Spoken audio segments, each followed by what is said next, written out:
Bonjour et bienvenue dans Croissance Intégrale, le podcast de Dreamwild dédié à toutes celles qui veulent grandir et s'épanouir en tant que femmes, entrepreneurs et leaders du monde de demain. Je suis Aurélie Letellier, coach professionnel certifié et consultante en stratégie marketing et d'entreprise, fondatrice de Dreamwild Personal and Business Development. Depuis plus de 10 ans, j'accompagne les femmes entrepreneurs à bâtir des entreprises vivantes, durables et profondément alignées avec leur identité et leurs valeurs. Parce que je suis totalement convaincue qu'une entreprise ne peut jamais grandir au-delà des limites de sa leader, j'ai créé ce podcast pour partager avec vous les liens entre développement personnel et croissance entrepreneuriale et ainsi vous permettre de trouver votre propre alignement entre sens, réussite et épanouissement dans votre vie. Alors, si vous aspirez à faire évoluer votre activité entrepreneuriale en lien avec le vivant tout en avançant sur votre chemin de croissance personnelle et de vie, vous êtes au bon endroit. Bienvenue et bonne écoute. Bienvenue dans ce nouvel épisode de Croissance Intégrale dans lequel on va aborder un sujet qui peut faire peur. On va aborder le sujet de la peur. Le titre de ce podcast, j'ai choisi de l'appeler « Qui a peur du grand méchant loup ? » et de l'entrepreneuriat. Pourquoi ce titre ? Pourquoi cet épisode ? Alors, il y a deux raisons. La première, c'est que le sujet des peurs, il y a trois raisons en fait. C'est que le sujet des peurs est quand même un sujet assez récurrent dans le sujet de l'entrepreneuriat, donc c'est important de l'aborder et ça m'a semblé prioritaire d'aborder ce sujet là dans le podcast.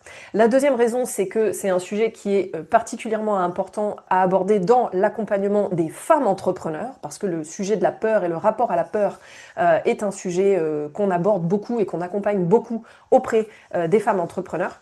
Et la troisième raison, c'est que je trouve que c'est plutôt d'actualité. Je trouve, alors je sais pas quelle est votre perception et comment est-ce que vous vivez les choses actuellement, mais je trouve que le climat actuellement est plutôt assez anxiogène, voire de plus en plus anxiogène. On va en parler après. Et du coup, ça m'a semblé prioritaire, vraiment très important, de faire un épisode du podcast Croissance Intégrale autour du sujet de la peur, justement pour vous apporter des outils, des solutions, des prises de conscience, de la matière, voilà, nourrir votre développement, votre croissance sur ce sujet du rapport à la peur et de qu'est-ce qu'on en fait de ça. Et donc, c'est ce qu'on va aborder dans ce podcast. On va l'aborder sous trois angles, en trois étapes. La première, c'est on va aborder le sujet de la peur, on va dire en général dans nos vies, notre rapport à la peur, et je vais vous partager, vous transmettre des éléments par rapport à ça pour vous permettre de faire le point, de conscientiser comment est-ce que vous fonctionnez vous par rapport à votre émotion de peur. On va parler donc de la peur dans nos vies en général. En deuxième partie, on va parler plutôt de la peur plus spécifiquement en lien avec l'entrepreneuriat et les activités entrepreneuriales, quel que soit à nouveau notre stade de développement, notre stade d'expérience ou d'ancienneté dans l'entrepreneuriat.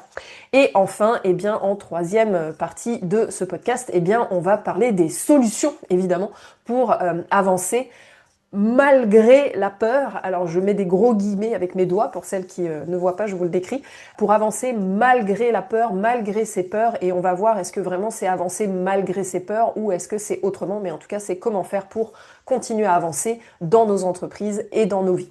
Voilà ce que je vous propose dans cet épisode. Donc au niveau du contexte, globalement, je trouve personnellement que le contexte en ce moment, sur plein d'aspects, sur plein de plans, est plutôt très anxiogène, que les médias appuient déjà depuis très longtemps sur nos peurs, sur nos boutons psychologiques, on le sait, mais je trouve qu'actuellement il y a une montée en puissance de ça, particulièrement exacerbée évidemment au niveau des réseaux sociaux.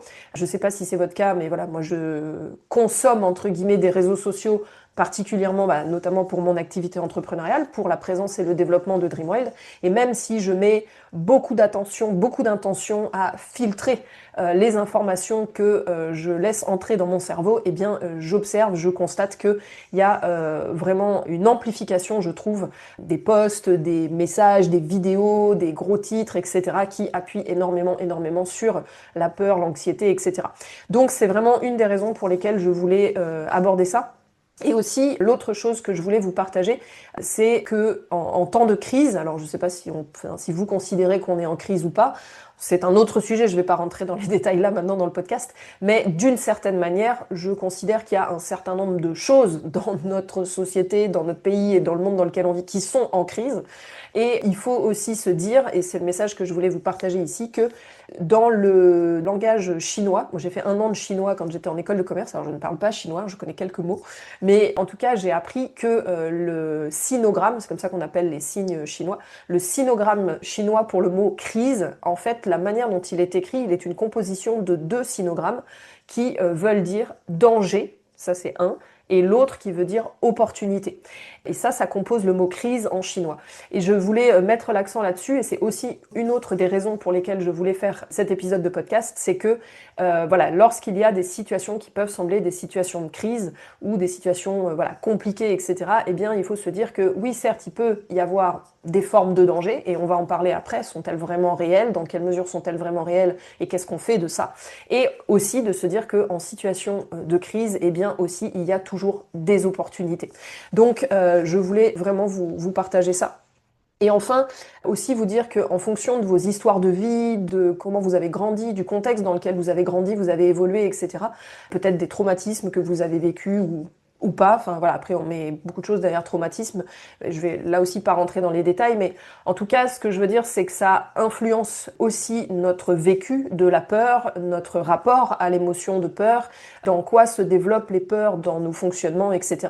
Donc ça c'est aussi un autre élément dont on va parler dans cet épisode, et pourquoi je l'aborde là, c'est parce que, encore une fois, depuis plus de 10 ans à accompagner des femmes entrepreneurs, ça fait vraiment partie des sujets qui sont présents, que quand on ouvre l'espace de parole, quand on ouvre l'espace d'expression, eh bien, ce sont des sujets que nous amènent les femmes entrepreneurs à propos de leur histoire de vie, de la place de la peur dans comment elles ont grandi, comment elles se sont développées, etc. Donc ça fait pleinement partie du sujet, on va en parler juste après. Et enfin, pourquoi je voulais aussi aborder ça, c'est parce que je ne sais pas si c'est votre cas, mais si votre cerveau fonctionne peu ou prou comme le mien, en arborescence, avec voilà, plein de trucs qui turbinent en permanence, etc., eh bien c'est encore plus important, en tout cas à mes yeux et de mon expérience, de prendre conscience de tout ça autour évidemment de nos émotions en général, et particulièrement de l'émotion de la peur, parce que voilà, quand on a un cerveau de ce qu'on peut appeler multipotentiel ou haut potentiel, ou appelez-le comme vous voulez, eh bien le rapport à la peur, à l'anxiété est particulièrement exacerbé, puisque notre cerveau il fonctionne en permanence, il est en permanence en train de faire des liens, de relier des choses, etc. Et ça peut des fois vite un peu partir hors de contrôle, justement. Et donc, on va parler de tout ça. Voilà, tout ça, c'était le contexte de pourquoi je veux aborder ce sujet et faire cet épisode de podcast et vous transmettre tout ce que je peux par rapport à ces éléments. Donc, on va voir pas mal de choses ensemble. Donc, accrochez-vous bien, prenez des notes, prenez de quoi noter, etc. On va parler de plein d'éléments. Donc tout d'abord, la peur dans nos vies en général. Ça me semble vraiment important de vous transmettre des éléments par rapport à ça. Encore une fois, parce que on ne peut pas agir sur ce qu'on ne sait pas. Donc un des meilleurs moyens pour dépasser, sortir de la peur, alors je vous parle pas de la fin au début, mais quand même je vous donne des petites pistes. Un des meilleurs moyens pour sortir, dépasser la peur, eh bien c'est de passer à l'action. Ok, très bien, je suis sûre que vous l'avez déjà entendu, je suis sûre qu'on vous l'a déjà dit, mais c'est pas si simple. Et particulièrement pour nous, les femmes entrepreneurs, il y a plein de fois, je l'ai abordé déjà dans certains autres épisodes de podcast, il y a plein de fois où en fait on sait ce qu'il faut faire, où vous savez, ce qu'il faut faire, théoriquement, cognitivement, mais pour autant, le fait d'agir dessus, le fait de passer à l'action dessus, ça bloque, vous n'y arrivez pas, même si vous savez que vous devriez le faire, vous ne le faites pas, et derrière il y a toute la culpabilisation, etc., etc. Et il y a des raisons à ça. Donc oui, l'action est un des meilleurs moyens de sortir de la peur et de faire avancer les choses, mais c'est pas si simple, et s'il y a des choses dans vos vies actuellement sur lesquelles vous n'y arrivez pas, il y a des raisons à ça, et on va aller explorer ça ensemble, justement. Donc, la peur en général dans nos vies. Déjà, ce que je veux vous partager, les informations qui me semblent importantes, c'est de vous dire que, déjà, la peur, c'est une émotion, d'accord? On a plusieurs émotions principales. La peur, certes, on a la colère, on a le dégoût, on a la tristesse et ensuite on a la joie. Ça, c'est les 5 émotions principales qui ensuite se déclinent sous différentes nuances, etc. Et la peur est une des émotions principales, dominantes dans nos vies d'êtres humains. Et ce qu'il faut savoir, c'est qu'à la base, donc c'est une émotion naturelle, c'est normal d'avoir peur, elle a une raison d'être là, elle a une fonction, d'accord? Et une fonction qui est quand même pas du tout négligeable, hein, c'est quand même vraiment important de le rappeler et de le savoir, c'est que la fonction de la peur dans nos fonctionnements d'être humain, eh bien c'est quoi? À votre avis, c'est quoi? Je vous invite à vous poser la question. La fonction de la peur, eh bien, c'est de nous garder en vie, ok? Donc elle a quand même une utilité. Il faut pas vouloir complètement dire ça sert à rien, d'accord? Donc la fonction de la peur, la fonction de l'émotion de la peur, à la base dans nos fonctionnements profonds, biologiques, cérébraux, etc., c'est de nous garder en vie. Et jusque-là, ça a plutôt bien fonctionné quand on voit le développement de l'espèce humaine. Bon, après, on peut avoir des opinions sur ce que fait l'humanité de la planète, etc., etc., mais c'est un autre sujet. Mais en attendant, on est là, on est ensemble, et ça, c'est plutôt quand même génial. Donc voilà, donc l'utilité de la peur, l'utilité de cette émotion, c'est de nous garder en vie. Et ça, c'est le cas pas depuis hier, pas depuis le siècle dernier, c'est le cas depuis 2 millions d'années, si je me trompe pas. Me prenez pas tout à fait sur l'histoire préhistorique, mais en tout cas, ce qu'il faut comprendre, c'est que le message ici, c'est que notre cerveau humain, en fait, il est peu ou prou le même que celui de nos ancêtres préhistoriques. Ça a été prouvé scientifiquement, hein, ça a été étudié, etc. Et que, en fait, notre cerveau, au niveau de ses réflexes archaïques, de ses fonctionnements instinctifs et archaïques, il est resté le même par rapport à celui de nos ancêtres préhistoriques. Et donc, notre rapport à la peur, notre rapport à l'émotion de la peur, eh bien, en fait, il prend vraiment sa source dans nos fonctionnements les plus profonds, nos fonctionnements les plus archaïques. Et donc, l'émotion de la peur, les réflexes actuels de notre cerveau, tant qu'on n'en prend pas conscience et qu'on n'apprend pas à le piloter, le diriger consciemment, etc., eh bien, il faut savoir que notre cerveau réagit automatiquement dans ce qu'on appelle, que vous avez sûrement déjà entendu, l'instinct de survie, d'accord? Sauf que ça, c'est bien, c'est important, d'accord, d'avoir des réflexes de survie quand il y a des vraies situations d'urgence, catastrophiques et de vraies menaces immédiates d'atteinte physique ou quoi. Mais en fait, ce qu'il faut comprendre, il y a aussi eu des études de fait, c'est que en fait, seuls 7% de nos peurs sont réelles. Je vous invite à bien retenir ça. Seuls 7% de nos peurs sont réelles. Donc oui, c'est sûr que si vous traversez la route sans regarder dans une circulation très dense et très intense, il y a des grandes chances que vous ayez une conséquence négative et donc vous avez raison d'avoir peur de ça et de vous assurer de regarder la route avant de traverser. Là, d'accord. Mais sinon, donc ça fait partie des peurs qui ont un fondement réel, c'est-à-dire oui, si je traverse la route en pleine heure de pointe sur une voie rapide, j'ai raison d'avoir peur et il faut que je prenne en compte ça et que je fasse quelque chose, d'accord? Et donc que je fasse attention, et donc que je regarde, etc., et que j'anticipe, etc. Mais ça concerne 7% de tout ce qui passe dans nos cerveaux, de tout ce qui défile dans nos cerveaux, de pensées anxiogènes, de peur, etc., etc. Si c'est les 7% qui sont réels seulement, ça veut dire quoi? Si on fait le calcul, ça veut dire qu'en réalité, 93% de tout ce qui défile dans nos cerveaux, et encore, je ne sais pas si c'est scientifiquement prouvé, mais avec nos cerveaux en arborescence hyper intense, hyper rapide, etc., je me demande si c'est pas encore plus, si c'est pas encore plus amplifié.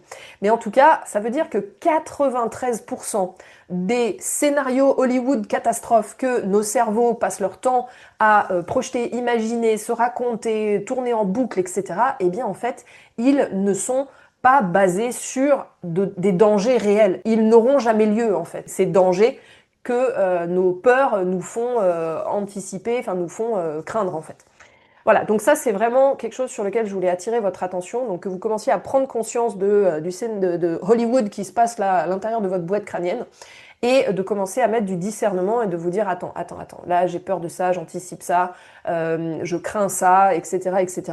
C'est quoi les réelles probabilités que ça se déroule vraiment, que ça se passe vraiment en réalité, etc. Donc ça c'est vraiment quelque chose qu'il est important de commencer à conscientiser. Et aussi, la deuxième chose par rapport à ce qu'on évoquait juste avant, c'est, je veux vous dire que la mission de votre cerveau, l'objectif, d'accord, la raison de, comment dire, la mission de vie de votre cerveau, ça n'est pas de vous rendre heureuse, d'accord? Pas du tout. Alors si c'est votre plan de vie, en tout cas moi c'est le mien, d'être heureuse dans ma vie, d'accord? C'est vraiment ce qui me guide et c'est ça qui détermine beaucoup de choses de ce que je fais et notamment mon entreprise qui est un outil au service de mes objectifs de vie, de mes rêves et de vivre dans une émotion de joie, de bonheur, d'amour, d'épanouissement le plus possible au quotidien, d'accord? Ça c'est mon objectif de vie. Eh bien, si vous avez celui-là, eh ben dites-vous que c'est pas du tout l'objectif de base initial de fonctionnement automatique de votre cerveau. Ok, ce n'est pas de vous rendre heureuse, c'est de vous garder en vie. D'accord? On l'a dit tout à l'heure.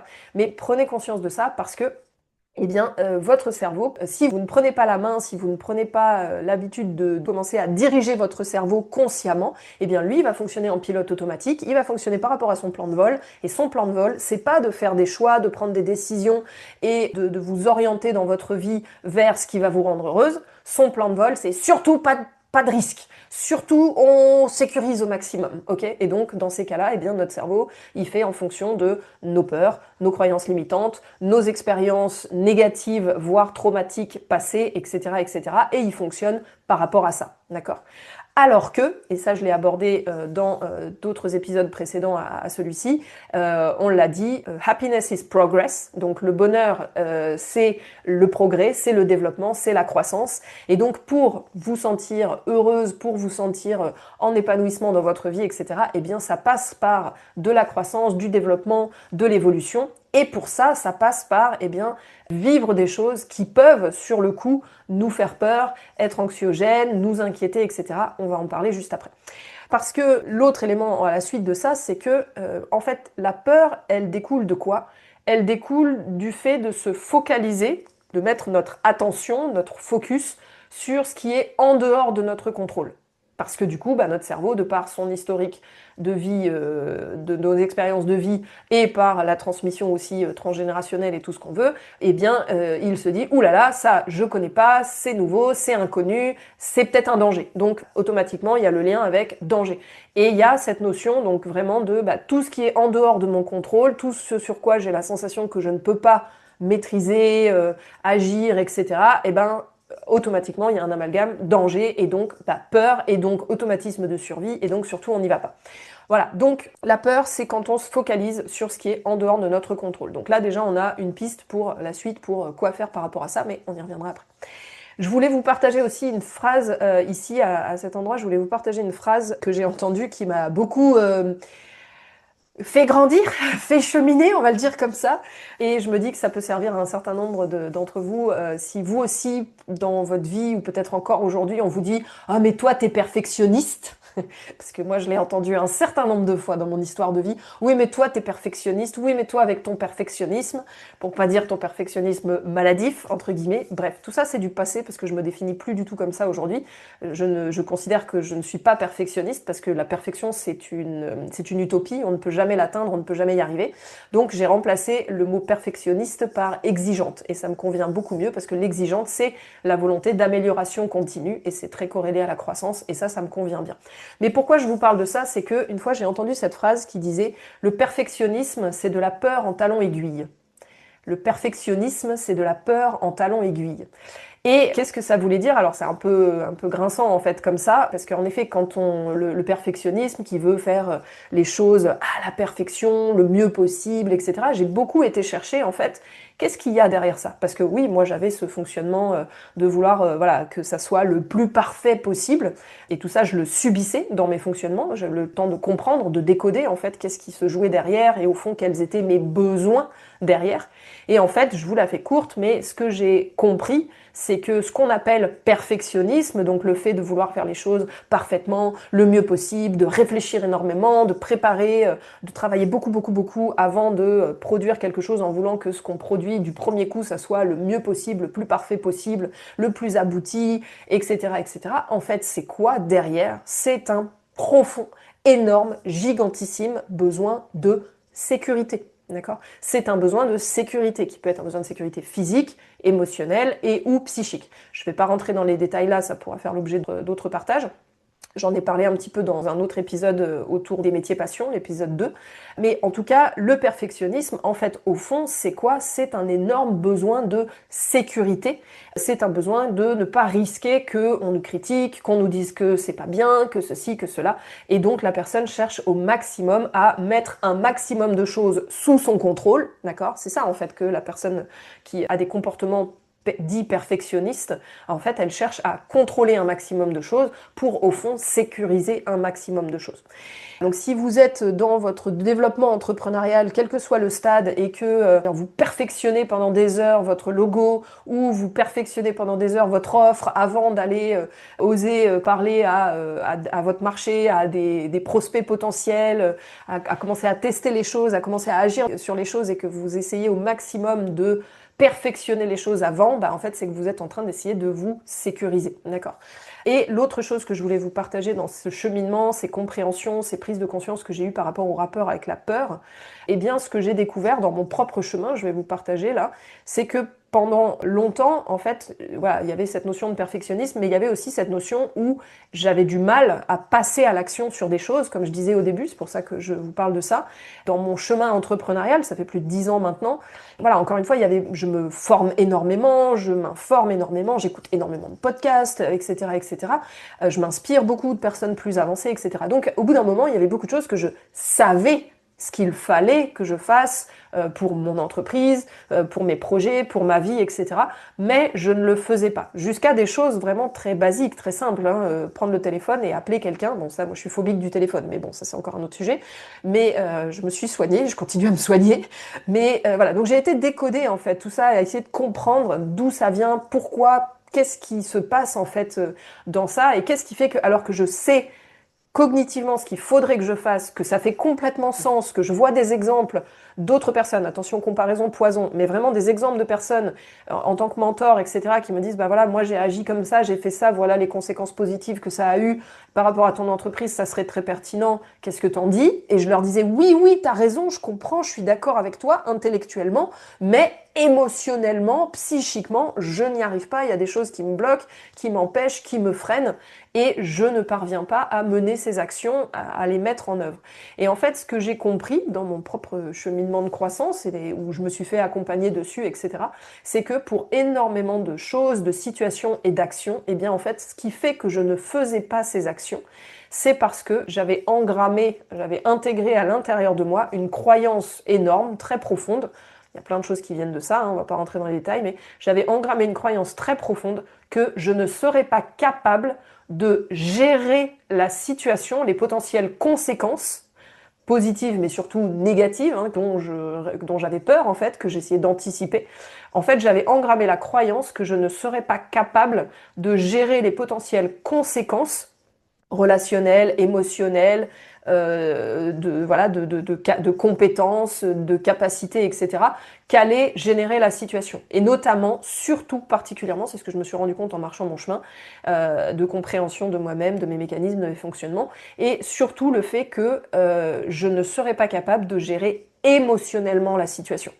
Et donc, plutôt que de risquer de me retrouver dans une situation qui allait me mettre en fait en vrac dans mon système interne profond, c'est très intense, c'est très profond ça, plutôt que de risquer de me retrouver dans un état émotionnel que je n'arriverais pas à gérer, eh bien, j'avais plein de mécanismes inconscients, automatiques évidemment, qui chantaient ma capacité de passer à l'action, qui m'empêchaient du coup d'agir et du coup de prendre le risque, entre guillemets, qu'il y ait une conséquence de générée par mon action, alors que intellectuellement, je savais très bien que prendre le téléphone, contacter cette personne, ou envoyer ce mail, ou publier cette vidéo, ou faire ceci ou faire cela, ça avait un potentiel énorme de conséquences positives pour mon entreprise, pour mon activité, pour mes projets, etc. Mais de par mon histoire de vie, de par mes fonctionnements, de par mes croyances, de par mes traumas, de par mes schémas, que mon système interne avait intégré, eh bien, il anticipait en disant « Oui, mais attention, si jamais il se passe je sais pas, une critique, enfin bref, et c'était même pas conscient, c'était même pas précis, mais si jamais il se passe ça, oh là là, tu ne vas pas savoir gérer, tu ne seras pas capable de te réguler émotionnellement, et donc, surtout ne le fais pas, la conséquence de ne pas savoir le gérer, le réguler émotionnellement, est encore plus inconfortable et encore plus dangereuse, c'était la croyance, que de ne pas le faire, ne pas avancer sur les projets, ne pas avancer sur l'entreprise, etc. Voilà. Bon, c'est un petit partage de mon propre chemin. Je ne sais pas si ça vous parle, je ne sais pas si ça fait écho, mais pour moi, ça a été énorme de découvrir ça, de me rendre compte en fait que c'était ça qui était bloquant et de comprendre que en fait j'avais besoin bien de développer, enfin de faire évoluer mes systèmes internes, mes fonctionnements, mes croyances, mes ancrages, etc.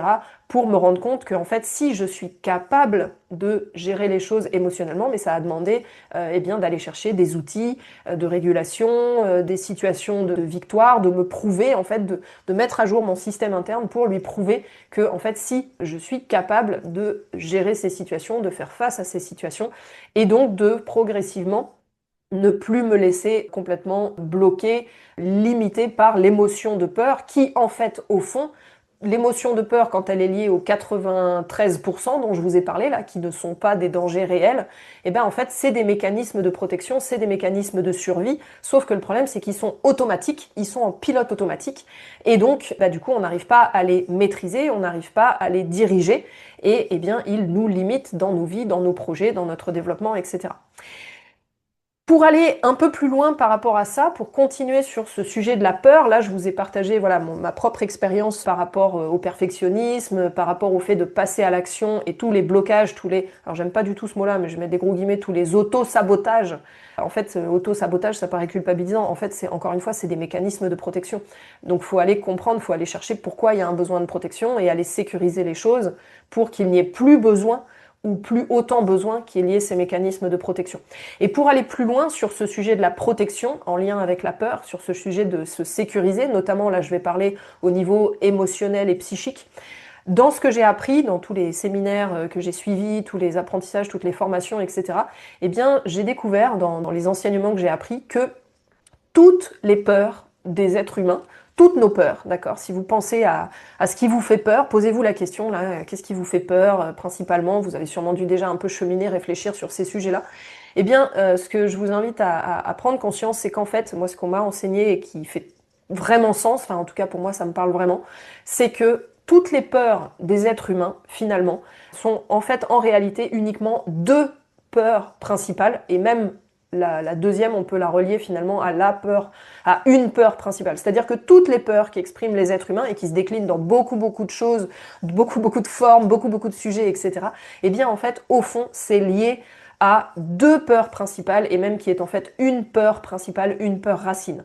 Et donc, c'est ce que je veux vous partager là maintenant. Si vous pensez à toutes les peurs un peu différentes que vous pouvez avoir ou que vous pouvez percevoir chez les autres, il y en a plein, je vais vous en citer quelques-unes. On a la peur du jugement, évidemment, qui est aussi la peur de la critique, la peur du regard des autres, etc.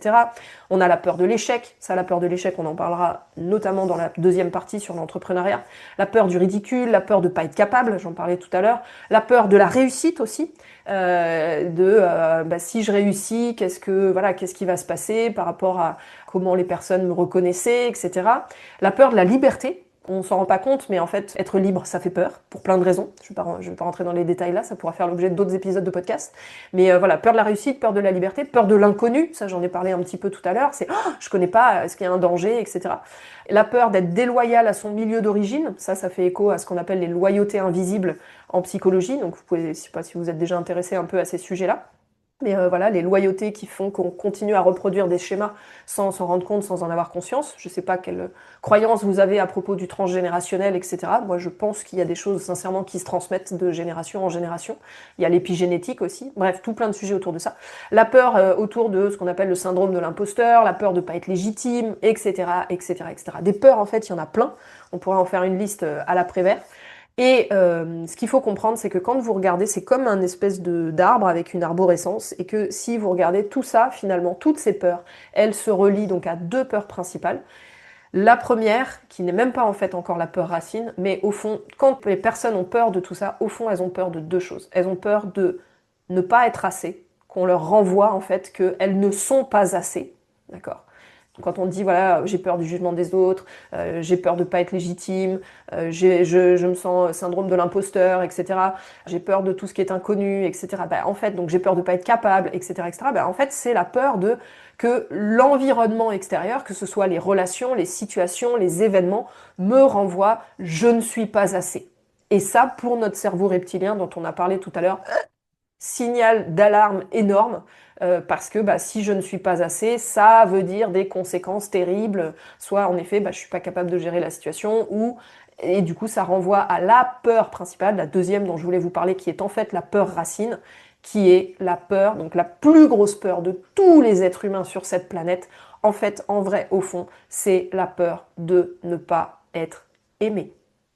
La peur de ne pas être aimé. La peur que ce que je vis, que ce que je vais vivre là tout de suite, l'environnement autour de moi, encore une fois, que ce soit les relations ou le contexte ou les situations, souvent du coup ça se relie aussi aux relations, en gros que mon contexte me renvoie que en fait je ne suis pas digne d'être aimé, je ne suis pas digne de recevoir de l'amour, et donc si je ne suis pas digne d'être aimé, si je ne suis pas digne de recevoir de l'amour, il y a plein de choses qui viennent derrière. Ça veut dire que je ne suis pas reconnue, donc psychiquement, si je ne suis pas reconnue par l'autre, par l'altérité, eh bien qui suis-je?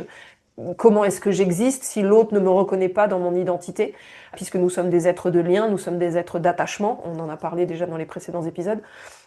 Donc voilà, si je ne suis pas digne d'être aimé, je n'existe pas psychiquement.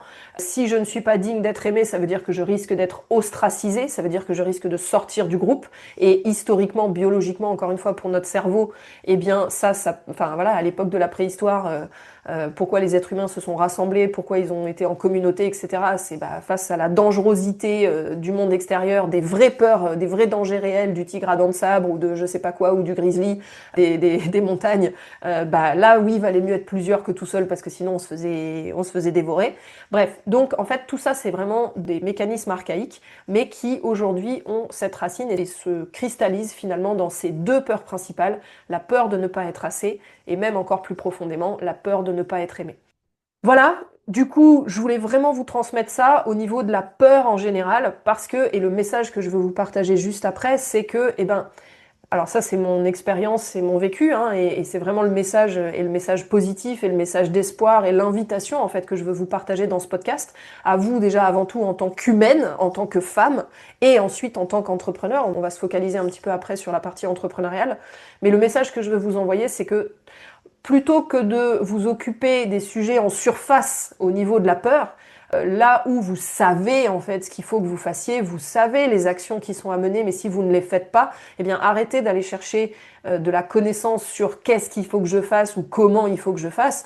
Allez chercher plus profondément en fait, et donc d'aller regarder les choses, d'aller vous occuper des choses pour aller sécuriser, pour aller amener de la sécurité et de la maîtrise. Attention, la maîtrise, c'est pas le contrôle. Là, je parle de la maîtrise, c'est vraiment des outils de développer donc une sécurité, un ancrage, un apaisement émotionnel, enfin plein de choses autour de ça. Donc d'aller sécuriser les choses à propos de ces éléments racines du fait de ne pas se sentir assez ou de ne pas se sentir digne d'être aimé. Et donc là, on est sur tous les travaux, tous les sujets autour de l'estime de soi, l'amour de soi, la confiance en soi. Voilà, parce que tant que vous n'allez pas... Alors ça, c'est mon avis, c'est mon expérience, hein, c'est ce que moi, je vous partage dans ma vision et dans mon expérience. La mienne, et après toutes ces années à accompagner des femmes, des entrepreneurs, c'est que tant qu'on ne va pas s'occuper des sujets racines, les peurs vont continuer à mener votre vie, vont continuer à tracer le chemin, vont continuer à guider votre chemin, et surtout à vous limiter, à limiter votre vie, à limiter votre entreprise, et donc votre épanouissement, votre bonheur, etc. Donc, je vous invite vraiment à aller regarder ça, à aller vous occuper de ces sujets-là. C'est pas moi qui l'ai dit en premier, c'est Carl Jung, donc qui est un psychologue, un professionnel de la psychologie humaine, qui est quand même très connu. Il a dit cette phrase qui est très signifiante. Il dit: si vous voulez emmener quelqu'un vers sa croissance, emmenez-le ou emmenez-la vers sa peur. Si vous voulez emmener quelqu'un vers sa croissance, emmenez-le ou emmenez-la vers sa peur. Alors attention, je sais que pour le coup, quand on entend cette phrase, ça peut faire peur. Moi, en tout cas, les premiers temps, ça m'a fait peur. Je dis, attends, c'est maso ce truc, pourquoi est-ce que j'irais vers ce qui me fait peur? Mais en fait, quand on apprivoise les choses autour de ça, quand on commence à creuser, à se rendre compte, enfin, vraiment aller voir qu'est-ce que ça veut dire, eh bien, c'est absolument phénoménal. C'est une boussole énorme. La peur, en fait, plutôt que de vouloir la fuir, c'est aussi vraiment ce que je veux vous transmettre comme enseignement ici, c'est que plutôt que de vouloir s'éloigner de la peur, plutôt que de vouloir fuir, vouloir, entre guillemets, espérer que la peur disparaisse de nos vies, eh ben en fait, pas du tout.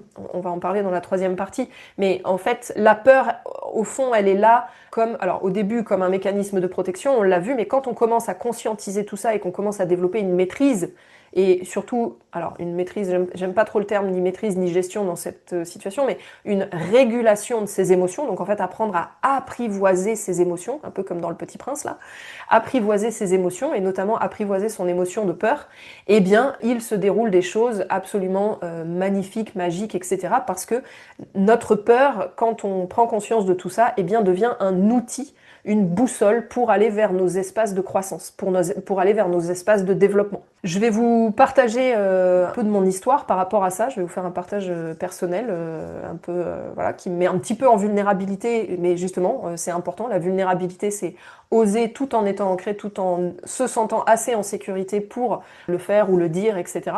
La fois où j'ai entendu cette phrase, et surtout, c'était à un moment, c'était il y a quelques années maintenant, c'était il y a 5 ans à peu près, je pense. J'étais à un séminaire encore une fois, de développement personnel, voilà.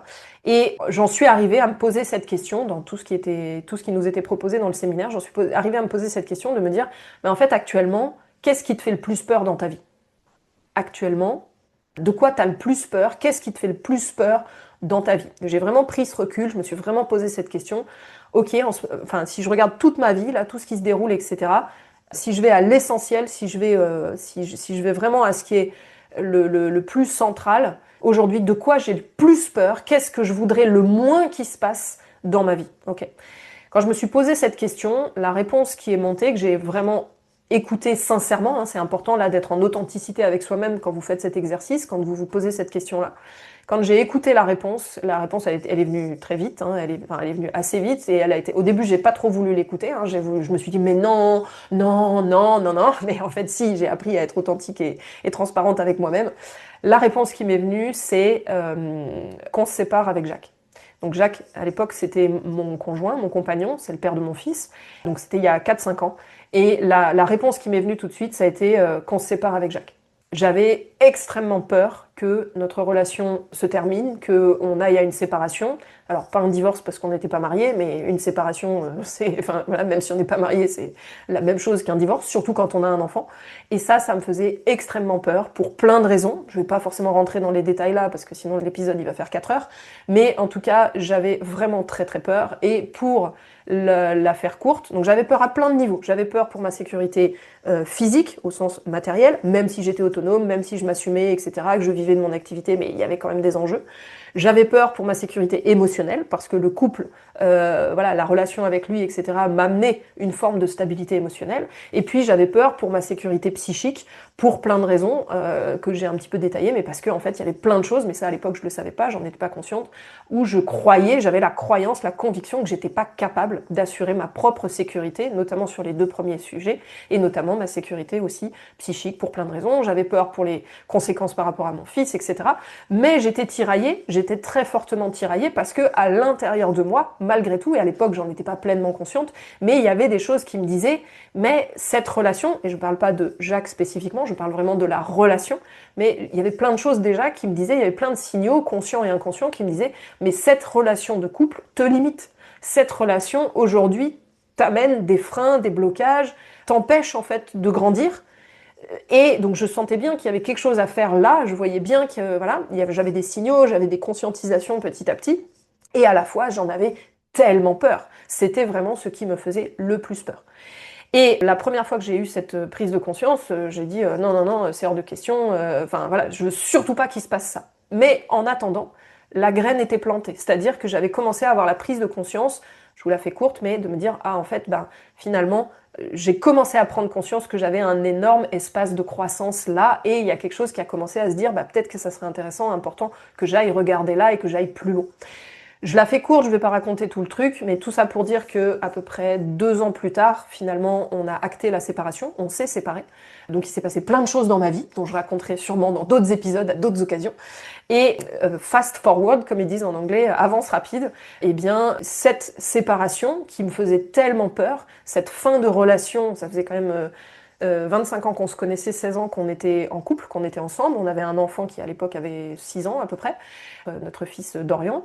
Et cette séparation qui me faisait tellement peur a été bien sûr une étape difficile, douloureuse, qui m'a fait grandir énormément et sur plein de choses où ça a été dur en fait.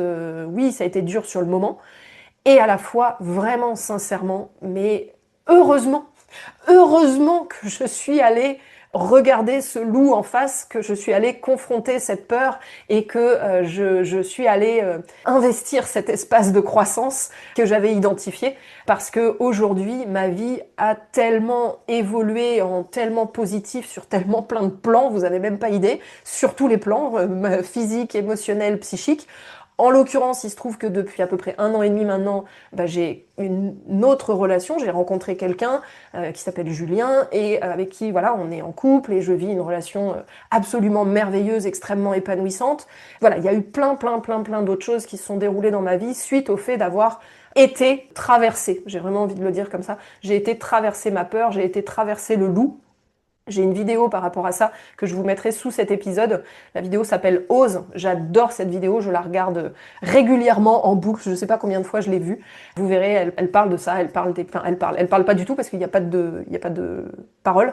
Mais voilà, c'est une vidéo qui est autour du sujet de la peur, particulièrement pour nous les femmes.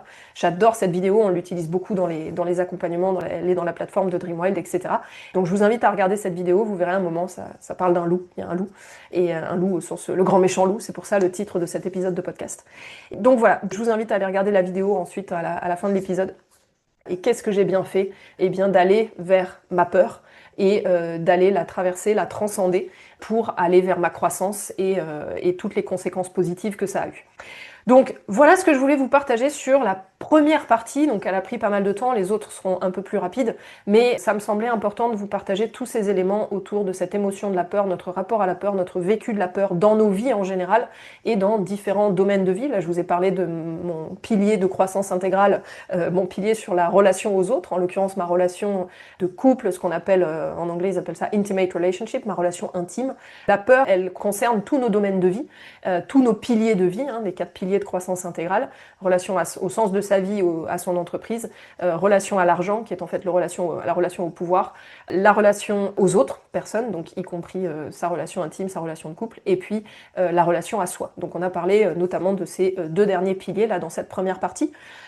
Maintenant, je voudrais qu'on fasse un focus sur la peur, plus spécifiquement dans l'entrepreneuriat. Parce que, du coup, on l'a vu dans la première partie, vous l'avez compris maintenant, la peur nous montre quels sont nos prochains espaces de croissance. Et le lien que je veux faire là, c'est que l'entrepreneuriat, vous m'avez sûrement déjà entendu en parler, l'entrepreneuriat, c'est un autoroute de croissance. Ok?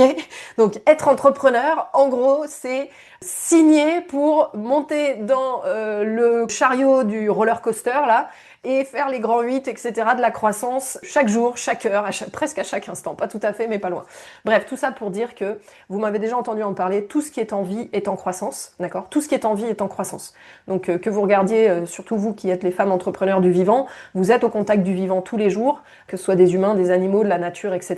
Tout organisme qui est en vie est en train de croître, parfois à des rythmes, à des vitesses plus ou moins rapides, mais tout ce qui est en vie est en train de croître et les entreprises ne font pas exception. Une entreprise qui est en vie doit être en croissance. Si elle arrête de croître, elle commence à mourir.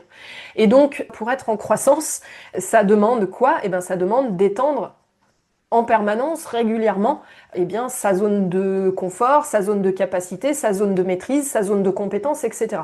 Tout ça pour dire que être entrepreneur, c'est quoi? C'est grandir chaque jour, parce que c'est chaque jour se confronter à ses peurs de l'inconnu, à ses peurs de ne pas être capable, à ses peurs de ne pas être assez peurs de ne pas être aimé. Bref, en permanence chaque jour, en tant qu'entrepreneur, l'environnement, puisque notre métier en tant que leader, en tant que dirigeante, en tant qu'entrepreneur de notre entreprise, notre métier c'est permettre à notre entreprise de croître, de se développer, d'étendre ses parts de marché, d'étendre ses partenariats, d'étendre son équipe, d'étendre tout ce que vous voulez, de grandir, de se développer, d'évoluer, d'accord, d'intégrer les innovations, etc.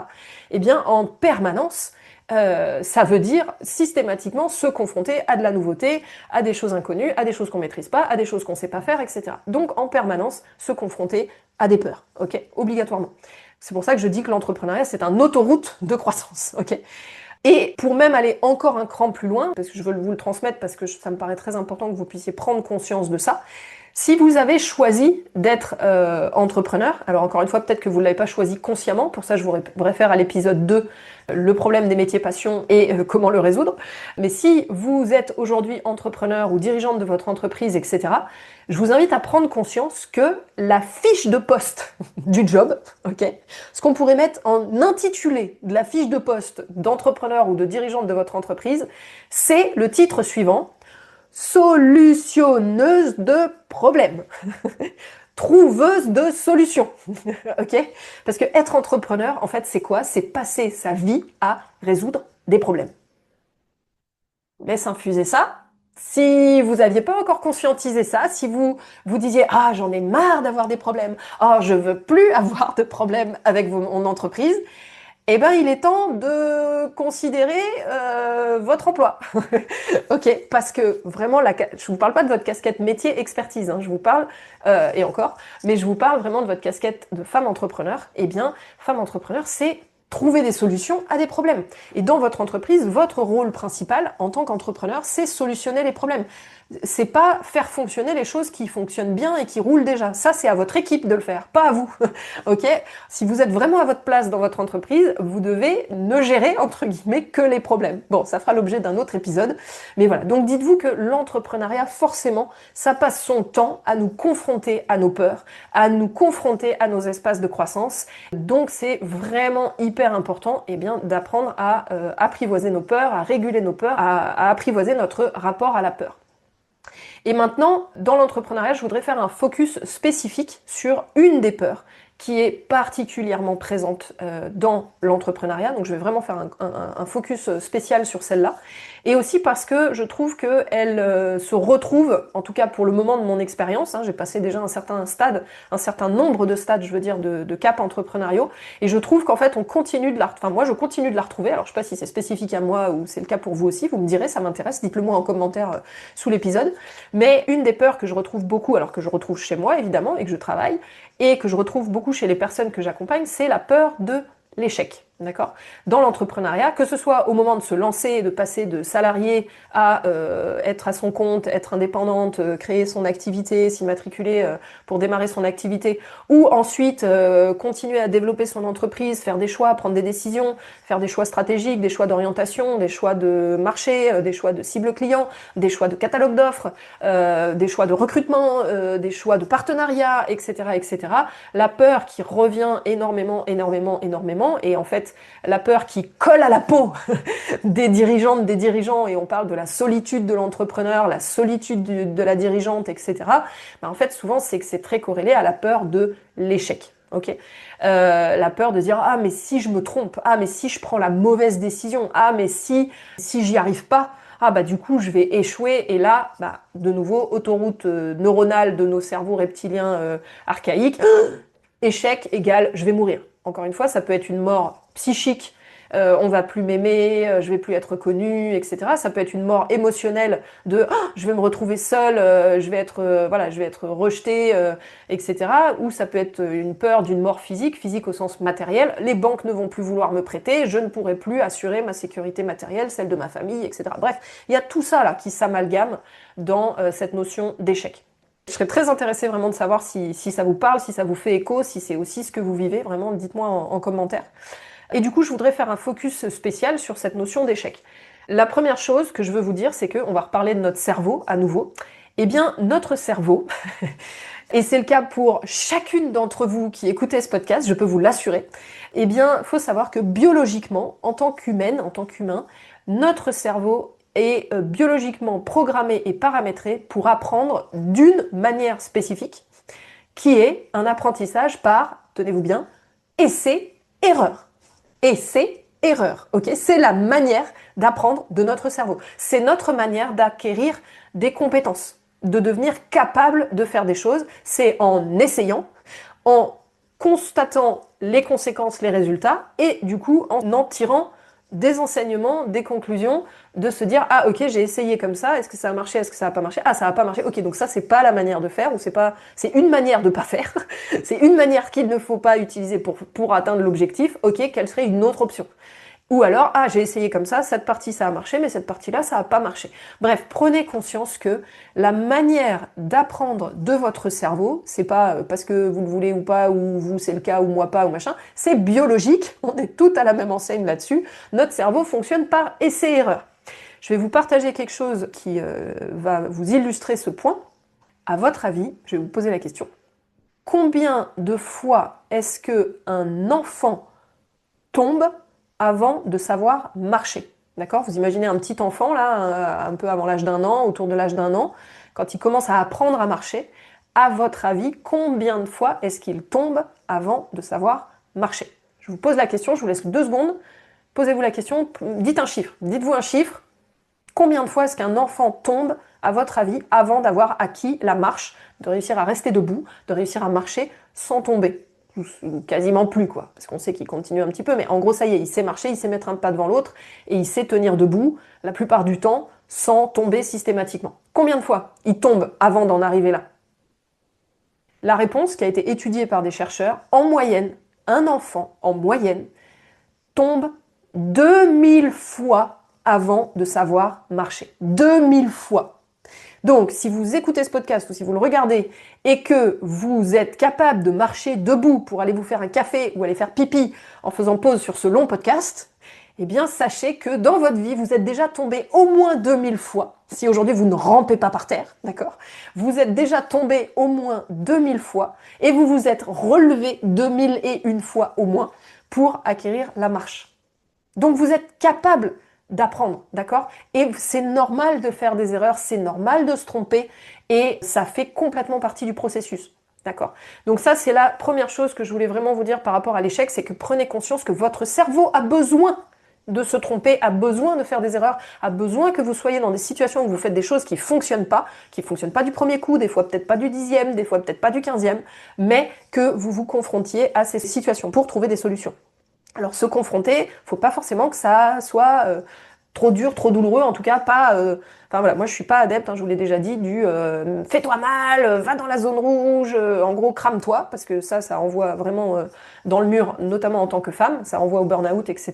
Mais par contre, dans la zone orange, je vous l'ai déjà dit, de s'exercer, de faire des pas, de s'entraîner sur des apprentissages dans des contextes, dans des situations favorables à l'apprentissage. Voilà, donc un enfant, il tombe 2000 fois avant de savoir marcher, donc votre cerveau a besoin que vous fassiez des erreurs, votre cerveau a besoin d'apprendre, sinon il ne peut pas évoluer, sinon justement vous restez face à la peur, vous restez à ramper et à vous dire oh, ces adultes qui sont debout, comment ils font?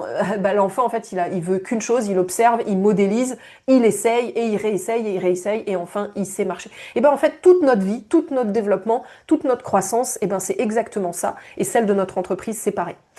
Et la clé par rapport à ça, et c'est là où l'éducation, en tout cas en France, moi j'ai quand même une dent contre le système éducatif français de l'éducation nationale, mais ça ne m'appartient qu'à moi, c'est mon avis. C'est là où je trouve que le système d'éducation des fois est absolument dramatique, parce que justement on diabolise l'erreur, on enseigne aux enfants, et moi j'en ai fait partie, que l'erreur faut l'éviter à tout prix, qu'il faut réussir du premier coup, qu'il faut être bon tout de suite. Mais ça en fait c'est horrible, ça nous coupe de nos capacités. C'est complètement anti-naturel en fait, dans notre manière de se développer, dans notre manière d'apprendre. Parce que justement, qu'est-ce qui nous permet de grandir? Qu'est-ce qui nous permet de nous développer? Qu'est-ce qui nous permet de développer nos capacités? Eh bien, c'est l'apprentissage. Et l'apprentissage, c'est quoi? Eh bien, c'est de tirer un enseignement de ses échecs ou de ses erreurs. D'accord? Donc, c'est la fameuse citation, je pense que vous l'avez déjà entendue, j'adore cette citation, de Nelson Mandela qui dit « Je n'échoue jamais, soit je gagne, soit j'apprends ». Mais qu'est-ce qu'elle est puissante cette phrase? C'est exactement ça. Et si vous engrammez ça maintenant dans votre mindset et que vous vous dites mais de toute façon, je ne peux pas échouer, je ne peux pas échouer parce que quoi qu'il se passe, quelle que soit la conséquence, la situation qui va se dérouler, je vais en tirer un enseignement et je vais continuer d'agir et je vais continuer d'avancer. Et du coup, au bout d'un moment, à force d'avancer, à force de persévérance, à force de résilience, je vais en parler juste après, eh bien, ça va fonctionner, je vais développer la capacité, je vais acquérir la compétence, je vais trouver la solution, je vais y arriver. Oui, ça prend le chemin. Oui, ça prend des étapes sur le chemin. Oui, ça prend des chutes sur le chemin. Oui, ça prend des situations inconfortables, désagréables, qui peuvent avoir des conséquences. On est d'accord, bien sûr que le but, c'est d'essayer de sécuriser au maximum les choses, mais c'est surtout d'avancer, d'accord? Et de grandir et de devenir sur le chemin. Donc la première chose à propos de la peur de l'échec, notamment dans l'entrepreneuriat, c'est de savoir que le cerveau apprend par essai-erreur. Un enfant tombe en moyenne 2000 fois avant de savoir marcher. La deuxième chose, c'est que en fait, il n'y a un échec que si on n'en tire pas un enseignement. C'est sûr que si vous passez votre temps à répéter quelque chose qui fonctionne pas sans en tirer des enseignements, des apprentissages pour ensuite modifier et faire différemment sur ce qui ne fonctionne pas, oui, c'est sûr que là, à un moment, ça va être un échec. Mais à partir du moment où vous vous mettez dans un mindset, un état d'esprit d'apprentissage, et de vous dire, OK, qu'est-ce que j'apprends de cette situation? Qu'est-ce que j'apprends de cette expérience? OK, j'ai pas eu le résultat que je voulais, OK, j'ai pas atteint l'objectif que je voulais, etc. Qu'est-ce que ça m'apprend? Qu'est-ce que ça m'apprend sur moi? Qu'est-ce que ça m'apprend sur mon équipe? Alors on met pas la faute sur les autres, hein, mais qu'est-ce que ça m'apprend sur mon entreprise? Qu'est-ce que ça m'apprend sur l'entrepreneuriat? Qu'est-ce que j'en tire comme enseignement qui me fait grandir? OK? Et que du coup, quelle nouvelle attitude, nouveau comportement je vais mettre en place? Donc, ça n'est jamais un échec s'il y a un apprentissage. Et enfin, le troisième point, c'est que l'échec n'arrive que lorsqu'on arrête d'essayer. L'échec n'arrive que lorsqu'on arrête d'essayer. Retenez cette phrase, d'accord?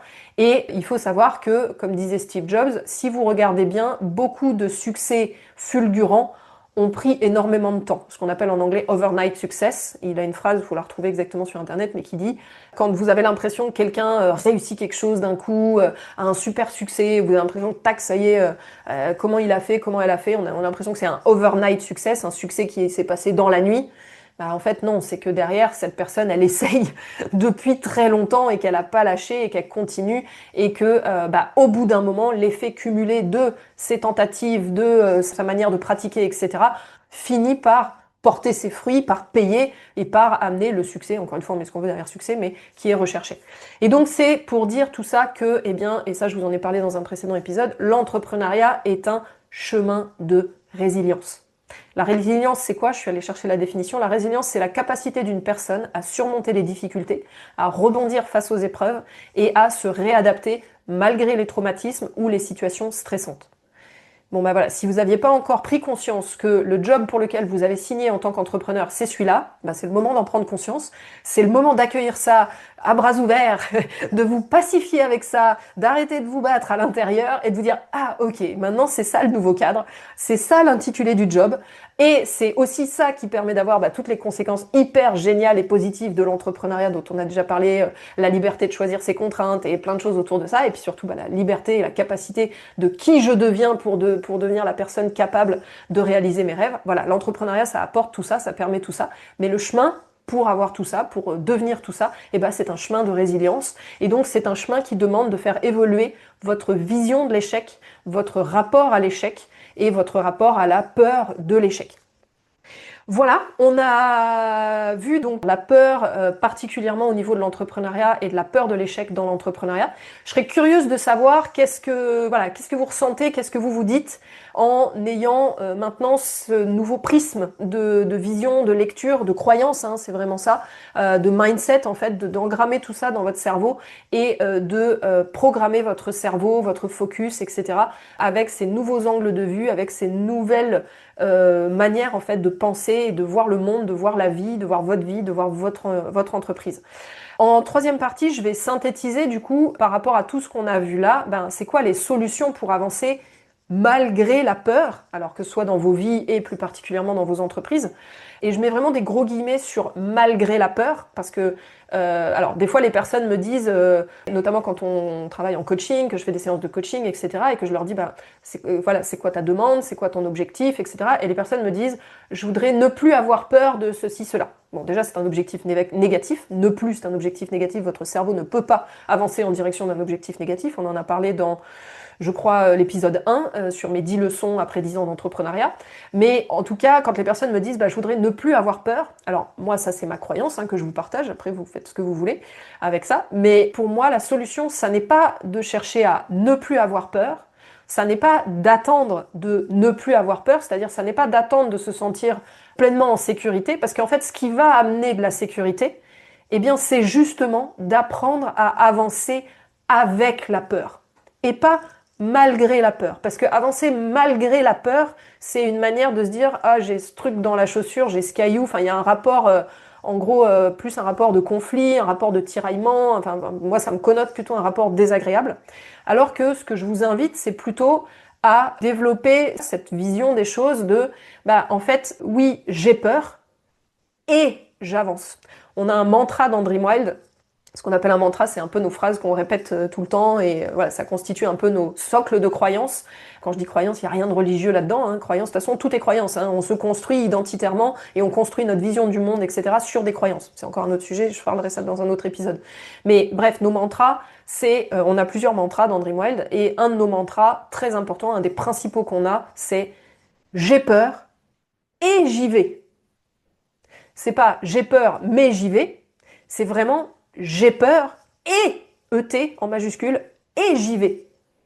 Et donc c'est vraiment, et notamment en tant que femme entrepreneur, c'est vraiment développer cette capacité de dire ah ok, j'ai peur, j'accueille mon émotion, je la reconnais, je me bats pas contre, j'essaye pas de l'ignorer, j'essaye pas de me défiler, j'essaye pas de faire comme si elle n'était pas là, etc. Vous voyez, ça m'amène de l'émotion, ça me touche.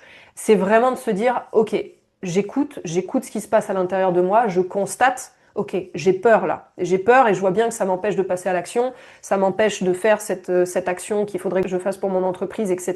Bon, c'est quoi mon besoin derrière? Bon, bah, en général, le besoin, c'est un besoin de sécurité.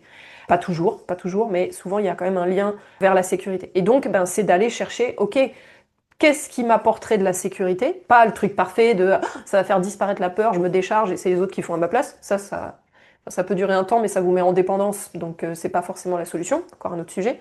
Mais en tout cas, vraiment, cette notion de, ok, de quoi j'ai besoin pour pouvoir commencer à passer à l'action, même par des petits pas, des premiers pas. Et j'avance, je continue à avoir peur, mais je mets assez de sécurité sur certaines choses, où je développe des capacités, où je vais chercher des outils qui me permettent d'avancer avec ma peur et que en passant à l'action et en ayant des résultats et en ayant des conséquences positives de mes actions, peut-être pas du premier coup, mais à force de le faire, eh bien, ça va me montrer que, en fait, si je suis capable, que si, en fait, je peux développer la compétence, la capacité, que ce truc qui me faisait hyper peur, bah, en fait, je me suis pas fait manger, je me suis pas fait critiquer, je me suis pas fait ostraciser, et au contraire, j'ai eu du feedback positif, j'ai eu des encouragements, j'ai eu ceci, cela, des satisfactions clients et tout, et donc, je nourris ma conviction, ma capacité, ma sécurité intérieure, en fait, hein, c'est vraiment de ça dont on parle, ma sécurité psychique, émotionnelle, physique, et du coup, bah, plus je fais ça, moins la peur a de place, a de pouvoir, etc., jusqu'à ce qu'au bout d'un moment, la peur sur ce sujet-là, sur cette thématique, finisse par disparaître, parce que j'ai étendu ma zone de confort, ma zone verte, ma zone de capacité, ma zone de compétence, c'est intégré dans mon identité, et donc ça n'est plus un sujet de peur. Attention! Alors quand je dis attention, news que je vous partage, flashing news, la peur ne disparaît jamais complètement de nos vies, ok? Ne croyez pas que quand vous allez monter les échelons des étapes entrepreneuriales, des étapes de croissance identitaire, qu'à un moment vous aurez plus peur. À ce jour, je n'y crois pas. Et dans tout ce que j'entends, dans ce que j'écoute, dans les enseignements d'autres entrepreneurs, personnes, etc., qui sont plus âgées, plus avancées que moi dans leur vie, ou en tout cas qui sont à des stades auxquels j'aspire, etc., dans ce qu'ils ou elles disent, la peur ne disparaît pas. On continue d'avoir peur, on continue de vivre avec la peur. Par contre, la peur évolue de sujet. C'est-à-dire qu'elle ne disparaît pas de nos vies, mais elle change d'endroit, de forme, de sujet sur lequel elle s'applique. C'est-à-dire que, alors je sais pas, j'ai pas un exemple précis là en tête, mais quand je me suis lancée il y a 10 ans, quand je me suis lancée il y a 10 ans en tant qu'entrepreneur, je me souviens très très bien que les premiers temps, je me disais, oh, il va falloir que je fasse des devis, il va falloir que je fasse des factures, oh là là, il va falloir que je fasse un contrat, oh là là, enfin il y avait plein de trucs qui me faisaient peur parce que je me disais je l'ai jamais fait, et si je me trompe, et si je mets pas le bon truc, bon bref ça c'est un exemple parmi d'autres, peu importe ce qui vous fait peur entre guillemets, mais bien sûr que j'avais des peurs sur des choses, mais à force que je les ai fait, à force que me suis rendu compte, bon bref tout ce que j'ai dit, capable, etc. Bon bah aujourd'hui ce ne sont plus des sujets de peur, c'est des sujets de routine, c'est des sujets qui sont délégués même, etc. etc. Et par contre, bah, au fur et à mesure que vous montez les stades et que vous étendez votre zone de confort, votre zone verte là, votre cercle vert, eh bien, il y a de nouveaux sujets, de nouvelles peurs qui apparaissent. parce que vous grandissez, votre entreprise grandit, et donc il y a de nouveaux enjeux, de nouvelles problématiques, de nouveaux problèmes, ok? Quand on commence à recruter, qu'on a une équipe, tout ça, même si franchement, sincèrement, dans Dreamwell, j'ai une équipe absolument merveilleuse, et il n'y a pas tant que ça de problème. D'ailleurs, il faudrait que je me pose la question sur ça. Bref, en tout cas, voilà, quand vous voulez amplifier, expandre vos vies, vos entreprises, etc., forcément, il y a de nouveaux problèmes, de nouvelles problématiques qui arrivent. Et donc, il y a de nouvelles peurs qui se développent, comme dans un jeu vidéo. Hein, je vous ai partagé ça dans une newsletter il y a quelques temps. Je pense à mon fils là, qui a 9 ans, joue à Zelda. Et du coup, à chaque fois que vous passez un niveau, il y a un nouveau boss à battre dans le niveau d'après. Ok? Et c'est normal. C'est la vie, c'est l'entrepreneuriat, c'est la croissance. Et le boss, c'est votre nouveau stade de peur. C'est votre nouveau sujet de peur. C'est votre nouvel espace de croissance qui vous dit hé hé, viens par là, si tu viens regarder là, tu vas voir, tu vas grandir. Donc voilà. Dans les solutions concrètes, eh bien, en synthèse, si je récapitule par rapport à tout ce qu'on a vu, la première chose que je vous invite vraiment à faire, eh bien, c'est de changer votre rapport à l'émotion de la peur. Et de prendre conscience avec tout ce qu'on a dit que plutôt que de fuir la peur, plutôt que d'essayer de ne pas vivre de la peur et peut-être d'essayer de rendre numb en anglais, c'est-à-dire de désensibiliser, enfin pas désensibiliser, mais vous savez, quand on scrolle sur les réseaux sociaux, qu'on regarde Netflix, enfin voilà, tous ces comportements-là où vous essayez d'endormir en fait vos peurs, vos pensées, etc., qui sont des mécanismes de fuite en fait, et je jette pas la pierre, hein, c'est pas du tout, mais c'est juste d'en prendre conscience et de se dire, ok, en fait, et d'aller vraiment regarder les choses, et au moins juste d'aller regarder les choses, de conscientiser et de se dire, attends, en fait, de quoi j'ai peur? Qu'est-ce qui fait que je préfère essayer de fuir, que je préfère essayer de m'endormir là dans mes émotions, quel que soit l'outil, le véhicule que vous utilisez pour essayer de faire ça. Ça peut être l'alcool, ça peut être plein de trucs, enfin ça dépend des personnes. Hein. Mais en fait, finalement, de quoi j'ai peur? Où est-ce que je me sens pas capable? Où est-ce que voilà? Et de commencer à dessiner les contours de ça. Et comme on l'a dit, plutôt que de le fuir ou d'espérer qu'à un moment il n'y en ait plus pour enfin commencer à avancer, non, en fait, c'est de commencer à apprendre à avancer avec. Et pour ça, on l'a vu, eh ben, ça demande de maîtriser son cerveau et en premier lieu le focus, c'est-à-dire sur quoi est-ce que chaque jour, à chaque instant, à chaque minute, je mets mon attention, mon focus. Et est-ce que ce sur quoi je mets mon focus, c'est quelque chose qui est sous mon contrôle, donc sur lequel je peux agir ou pas? Parce qu'il y a plein de choses sur lesquelles les choses sur lesquelles on peut agir, le cercle il est gros comme ça. Les choses sur lesquelles on peut pas agir dans nos vies, il est gros comme ça, comme ça. Il est énorme. Donc du coup, voilà, est-ce que je mets mon focus sur ce sur quoi j'ai la capacité d'agir, j'ai la capacité de contrôle, ou est-ce que je mets mon focus sur les trucs, genre la météo par exemple, c'est totalement hors de mon contrôle, donc je peux toujours pester contre la météo, le froid, le chaud, etc. C'est hors de mon contrôle. Donc ça ne va rien changer tout le temps, toute l'énergie, toute la ressource que je passe à pester contre ce sujet-là. Par contre, si je m'occupe de ce qui est sous mon contrôle, sur lequel je peux agir, et ben là, du coup, je peux optimiser le fait qu'il y ait le plus de conséquences positives en faisant des essais-erreurs, mais en tout cas, je peux agir et optimiser au maximum, influencer au maximum les choses pour avoir les conséquences les plus positives que je recherche. Donc, où est-ce que je mets mon attention? Donc, sur les sujets, les discours que j'entretiens et les apprentissages que je fais des expériences. Encore une fois, est-ce que je reste dans cet état de je me suis trompé, j'ai échoué, j'ai pas eu le résultat que je voulais et je me flagelle ou je me culpabilise ou je me mets en victime et je pourris la vie de tous les gens qui m'entourent au quotidien, d'accord? Et je me ressasse là-dedans bien loin, bien profond, bien longtemps, d'accord? Ou est-ce que je me dis bon, ok, j'ai pas eu le résultat que je voulais, que je cherchais, etc. Qu'est-ce que j'en apprends? Qu'est-ce que je fais différemment? Ok, quelle nouvelle attitude, quel nouveau comportement, quelle nouvelle compétence peut-être il faut que j'aille chercher, mais j'avance en fait, je reste pas à mouriner, à m'entretenir dans un truc négatif, incapacitant et qui me pourrit la vie et celle des personnes qui m'entourent. Célébrer les victoires, même les plus petites, ça c'est hyper important, parce que la capacité d'avancer avec ses peurs, c'est un muscle. Et plus vous allez le faire, plus vous allez nourrir votre confiance en vous, votre estime de vous, votre amour de vous. Bon, ça c'est d'autres sujets qu'on a parlé au début, mais en tout cas, plus vous allez le faire, plus vous allez développer la foi aussi dans tout ce dont on parle là, la foi FOI, d'accord, pas la foi religieuse, mais la foi, la croyance que oui c'est possible, que oui vous allez y arriver et que la peur c'est ok, ça fait partie de la vie et que vous pouvez avancer avec elle. Apprendre à réguler ses émotions, on en a parlé.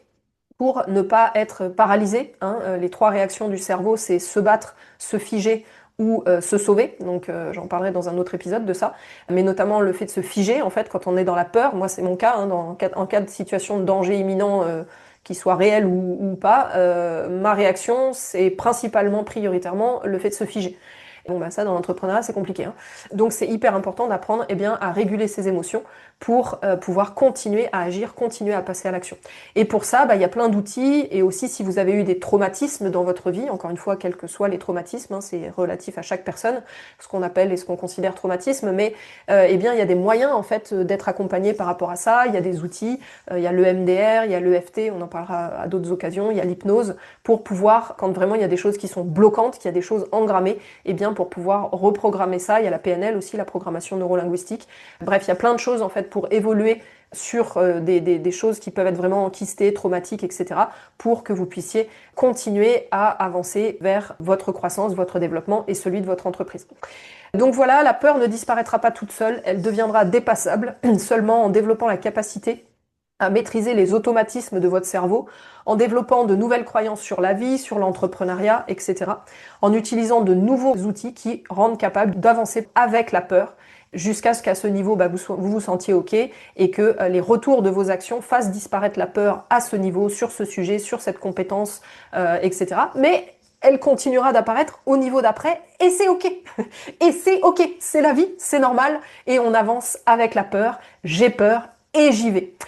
Voilà, et enfin, dernière chose que je voulais vous partager, très importante dans les solutions, eh bien ça j'en ai pas trop parlé là dans l'épisode, mais c'est l'importance de l'environnement, parce que évidemment, ça j'en ai parlé dans les précédents épisodes, mais si vous êtes dans un environnement qui est lui-même pétri de peur, d'accord, qui à chaque fois que vous essayez de proposer quelque chose, enfin que vous voulez tenter quelque chose, que vous osez justement dire j'ai peur et j'y vais et je me dis que je vais faire ça et que vous en parlez, alors que ce soit à votre conjoint, conjointe, à votre famille, vos parents, vos enfants, enfin j'en sais rien, et que ce qui vous est renvoyé c'est mais t'es sûr? Ah mais tu crois? Ah mais tu te rends compte? Il risque d'y avoir ça et peut-être que alors, aimez votre famille, d'accord? Aimez votre entourage, aimez vos proches, mais filtrez et choisissez les personnes que vous prenez comme, comme ressources, d'accord? Et donc, dans l'entrepreneuriat, j'en ai parlé dans les autres épisodes, c'est essentiel de choisir votre environnement et d'avoir un environnement qui est soutenant, qui est bienveillant et pas complaisant, plus expérimenté, et surtout un environnement qui, justement, va amener de la confiance, de la vraie, hein, pas de la confiance de la pommade superficielle, mais de la vraie confiance par de l'ancrage, par de l'expérience, par qui va vous dire « Oui, oui, je comprends, j'entends que t'aies peur par rapport à ça, c'est normal, et c'est ok, et tu vas voir, ça va bien se passer. Et regarde, t'es capable de ça, et regarde, t'as déjà fait tout ça, et regarde, voilà. » Un environnement, alors ça peut être un environnement proche, donc sélectionnez vos amis, et au niveau de votre famille, aimez votre famille, mais sélectionnez ceux dont vous leur parlez, d'accord, et sur quoi vous venez dans les sujets que vous abordez avec eux. Et quand vous voyez que les personnes ne sont pas une ressource, eh bien arrêtez d'essayer d'aller chercher ça chez ces personnes-là, ça sert à rien, d'accord, ça sert à rien. Et allez vous créer des environnements, des entourages qui vont être vraiment soutenants, porteurs, favorisants. Donc le fait d'avoir des communautés d'entrepreneurs, on a la communauté des Dreamwilders qui est absolument extraordinaire pour ça, vraiment ça c'est un des plus grands bonheurs de ma vie, sincèrement, c'est pas le seul évidemment, heureusement, mais voilà, ça a été une grande surprise, la communauté qui s'est créée plus ou moins, pas d'elle-même, mais quand même, c'était pas en tout cas un truc que j'ai cherché à mettre en place, mais qui s'est créé, qui est absolument magnifique. Voilà, la communauté, cet espace sécure de croissance qui s'est développé avec les Dreamwilders, avec l'équipe de Dreamwild, etc. Donc ça peut être vraiment un espace ressource pour vous, d'être accompagné par des thérapeutes, par des coachs, par des personnes dont c'est le métier, qui vont vous soutenir, vous accompagner à avancer avec vos peurs, en traversant vos peurs, en transcendant vos peurs, c'est leur métier. On le fait dans Dreamwild, bien évidemment, et il y en a plein d'autres qui le font aussi. En tout cas, choisissez votre environnement, allez chercher des espaces ressources, allez chercher des personnes ressources pour ça, et pour travailler aussi sur votre régulation émotionnelle, tout ce qu'on a dit, développer les capacités, développer les compétences, d'avancer avec la peur, mais sans qu'elle vous bloque, sans qu'elle vous limite. Au contraire, en vous disant « Ok, j'ai peur et j'y vais, et je vais y arriver, et quoi qu'il arrive, de toute façon, je vais en tirer des enseignements, et de toute façon, l'échec n'arrive que lorsqu'on arrête d'essayer, et c'est mon chemin de vie, c'est ma mission de vie, c'est ce qui fait sens pour moi, donc de toute façon, j'y vais, et je vais grandir en chemin, et c'est ok, et c'est génial, et c'est comme ça que ça marche, et qu'on réussit, et qu'on atteint ses objectifs, et qu'on réalise ses rêves. » Voilà ce que je voulais vous partager dans ce long épisode sur le sujet de la peur, mais ça me paraissait essentiel dans ce podcast d'aborder ce sujet, particulièrement actuellement dans l'espèce de sinistrose ambiante, d'environnement, etc. Rappelez-vous que dans les périodes de crise, c'est aussi les périodes où se développent les plus grandes opportunités, et tout particulièrement au niveau entrepreneurial. Donc gardez ça en tête, gardez ça dans le cœur. N'hésitez pas à me mettre un message, à mettre des commentaires si vous voulez qu'on échange sur ça. Ça sera avec grand plaisir, et n'hésitez pas à me contacter si vous le souhaitez. Merci d'avoir passé ce moment avec moi au cœur de Croissance Intégrale. Si cet épisode vous a inspiré, je vous invite à le partager autour de vous, à lui offrir 5 étoiles sur votre plateforme d'écoute préférée et à mettre un commentaire avec grand plaisir. Vous soutiendrez ainsi toute l'équipe de Dreamwild qui œuvre au quotidien pour vous proposer ce podcast, et surtout vous permettrez également à d'autres magnifiques femmes entrepreneurs du vivant de découvrir les clés pour faire grandir leurs rêves, leurs entreprises et s'épanouir dans leur vie. On se retrouve très bientôt pour un nouvel épisode pour continuer à grandir pas à pas en tant que femme, entrepreneur et leader au service d'un monde meilleur. D'ici là, restons en lien et poursuivons ensemble notre croissance intégrale. Je vous embrasse.